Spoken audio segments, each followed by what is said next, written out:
of stories of how God provides in kind of miraculous ways. And as we talk about all these stories, this story right here is kind of a story of how God said no and then how he said yes. Several years ago, we were looking for a way so that we could have our registration office right here, kind of the first thing. Behind us over here is the front sign, but when you used to come to Ironwood, you would come down this road and you would go past where we're at here, and then you would have to take the right fork and then the left T, and then after that, there was a building. It was behind that building, and it was the fifth door on the building, and that's when you arrived at Ironwood. We ended up building a windmill just so that we could say, come to the windmill, and the office is right there. So we were looking for kind of a registration office, a place where people could kind of arrive at their first stop, and we had a bunch of offices. We were all kind of crammed in this little modular building, and so we went looking for an office. We had about, $25,000, and we found this 6-wide modular. Now, the way modulars work, like a double-wide mobile home, but this was like 6 units. So it was a unit that just could be divided into 6 pieces, and you bring it onto the property, and there it sits. So we were at this military base, and we found these 6 units. We were working with a real estate agent, and he showed us these buildings, and it was a closed bid.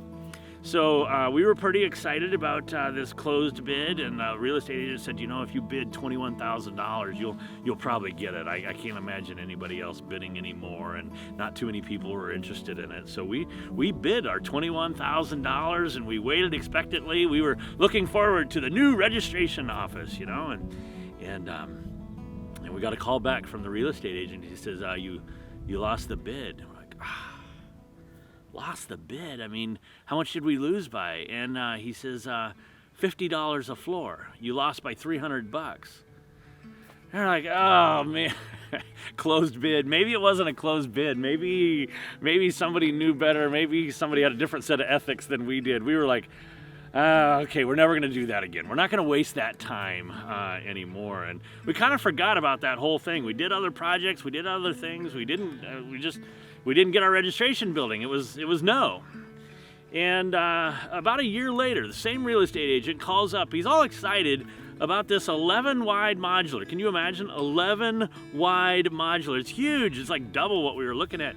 He says, hey, Sam, I want you to bid on this 11-wide modular. And I just kind of like, okay, we'd already spent the $21,000. We didn't have money for it. So as a joke, I just said, well, I can't afford it. And he's like, well, what can you afford? And as a joke, I said, $50 a floor. And he gets all excited. He's like, yeah, bid that. You ought to bid that. And I'm like, it's $550 for an 11-wide. And he's like, yeah, you got to bid that. And so I was kind of getting excited. I was like, oh, yeah, this might work.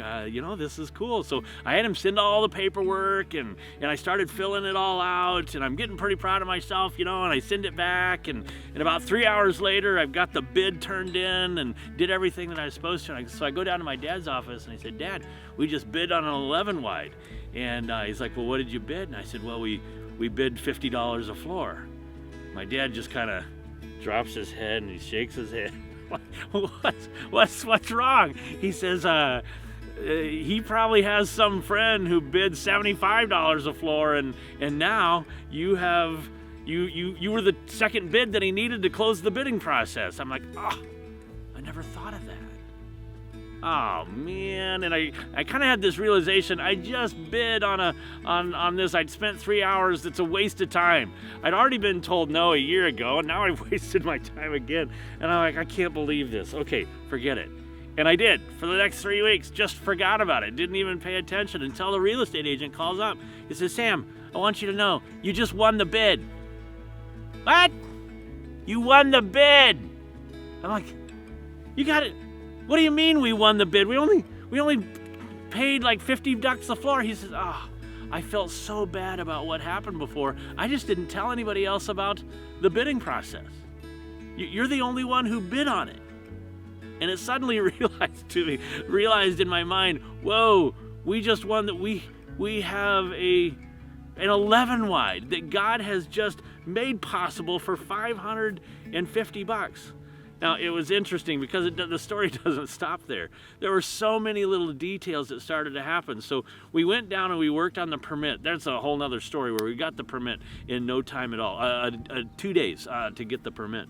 And then when we got everything set to go and we looked at the diagram of the building, it was 10 feet wide by 50 feet long, was what each one of the slices of this building was, the 11 wide, each one. So you're kind of doing the math and you're like, okay, 110 feet long, 50 feet wide. This is a 5,500 square foot building. We're getting this building for a dime a square foot.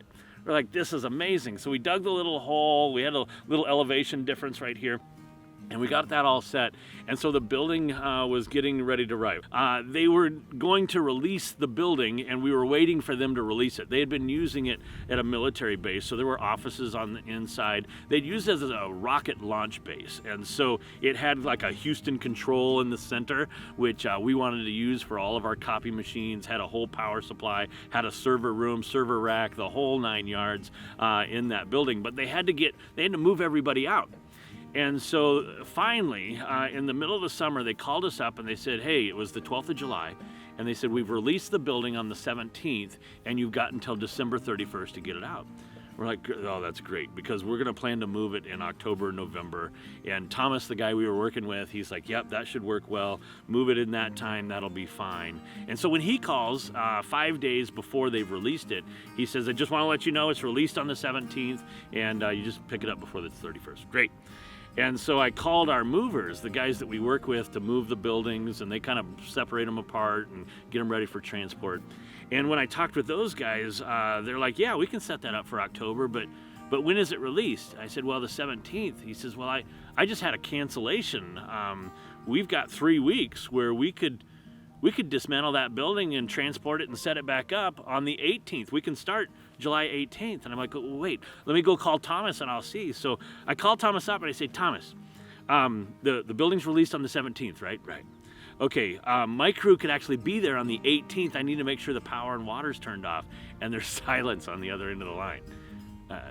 Thomas, are you there? Yeah, I'm there. Is that going to work? Can we move the building and everything? You've released it, right? He's like, right. Well, I just didn't expect you guys to move it so fast. Like, I know, I didn't expect it either. I had no idea. He's like, right. Well, and he's kind of silent. I said, Thomas, what's wrong? He says, well, we actually still have people in there. I guess you can just have all the furniture in there. So here it is. When the guys go to tear down the building, all the desks, all the chairs, conference tables, conference rooms, whiteboards, the server rack is still in the building. So when they're tearing everything down, they're just setting filing cabinets down, they're setting all the office equipment down and moving the entire thing out here so that when it does arrive, here as the building arrives, it's kind of stacking up and we've got this hole in the ground and we're ready to put it in. We have a stake at the corner of each spot right over there, and they bring the first one in. And when they bring the first one in, there's one guy responsible for this stake, another guy responsible for this stake. And they're like, okay, bring it in. And the guy at this side, he's like, stop. And the guy on the other side is, no, keep on going. You got a few feet. And this guy's like, no, stop. And we're like, wait a minute. This building seems bigger than what we thought. So they put a tape measure on it. And it's not 10 feet wide by 50 feet long. It's 12 feet wide by 60 feet long. This is not a 5,500 square foot building. It is almost an 8,000 square foot building. Even in the plans that the military had, it was not correct. And we just realized here, we've got an 11 wide, almost 8,000 square feet. We're down to like 5 cents a square foot now. This is great. Well, our real estate agent's so excited. He's so excited about what has happened, that he's been able to help out, that he's been able to help out the ministry. Later on, he writes me a thank you note. And inside the note, he puts in a check for $100. Okay, when does that happen to you? When does the real estate agent that you're working with actually write you a check for 20% of the building that you just bought? It's crazy. We were just kind of chuckling at what had happened there. So now we have this building. It's sitting there. We're set to go. But it's a modular, and we've got to remodel it, and we've got to add all of the stuff. And so here's what God does to provide for everything else. This is personal property. It's not real property. So we went to a donor that needed a tax write-off, and we said, would you be willing to own the buildings for a couple of years, put in the money necessary to transport it, to move it, to get the porches, all the remodel done, and then bring in an appraiser and appraise the whole thing.